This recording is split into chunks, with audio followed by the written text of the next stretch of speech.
નમસ્કાર મારા ભાઈઓ બહેનો, માત્ર આપણને સમય ખબર હોય અને સમયનો ઉપયોગ કરીને કેવી રીતે આપણે ઊંચી બિલ્ડિંગ કે કોઈ ઊંચા સ્થળ પરથી આપણે જમીન સુધીનું અંતર શોધી શકીએ છીએ, એટલે કે બિલ્ડિંગની આપણે હાઇટ શોધી શકીએ છીએ, તો એના માટે આપણે ભણવું પડે ભાઈ ફિઝિક્સ. ફિઝિક્સમાં ચેપ્ટર છે ગતિ, અને ગતિમાં રહેલું સૂત્ર છે S બરાબર UT પ્લસ 1/2 GT². હવે મિત્રો આપણે શું કરવું પડે, તો બિલ્ડિંગ પર જવું પડે, જે બિલ્ડિંગની આપણે હાઇટ શોધવાની છે. બિલ્ડિંગ પર જવાનું, કોઈક પદાર્થ લેવાનો, નીચે જોવાનું કોઈ છે કે નહીં પહેલાં ચેક કરવાનું, પછી પદાર્થને આપણે ધીરેકથી ઉપરથી છોડી દેવાનો છે. મિત્રો કોઈ પદાર્થને આપણે ઊંચાઈ પરથી નીચે છોડીએ છીએ, જમીન પર પદાર્થ આવે છે, એ ઘટનાને કહેવામાં આવે મુક્ત પતન. મતલબ કે પદાર્થને આપણે શું કરીએ છીએ, મુક્ત પતન કરાવીએ છીએ. હવે એ પદાર્થ મિત્રો ઉપર ટોચથી જમીન સુધી પહોંચતા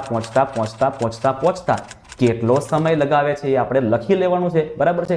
ધારો કે આપણે એવું કરવું છે, કોઈ બિલ્ડિંગ પર ગયા છે, બિલ્ડિંગ પરથી કોઈ પદાર્થને નીચે તરફ મેં ફેંકું છું, એટલે કે નીચે તરફ મેં એને મોકલું છું, તો એ પદાર્થ 10 સેકન્ડની અંદર જમીન પર પડે છે, બરાબર છે. હવે આપણે 10 સેકન્ડ એટલે કે સમયને આપણે લેવાનું 10 સેકન્ડ, અને કિંમત એને આપણે સૂત્રમાં ગોઠવવાની.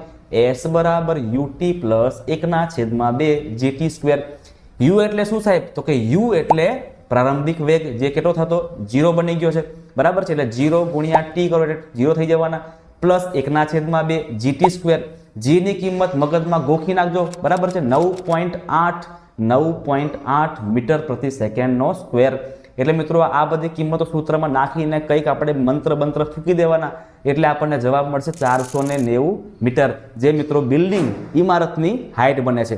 આવા જ વિડીયો જોવા માટે મિત્રો નચિકેત સ્ટડીને ખાસ ફોલો કરી નાખજો. સબસ્ક્રાઇબ, લાઇક અને શેર માર દેજો.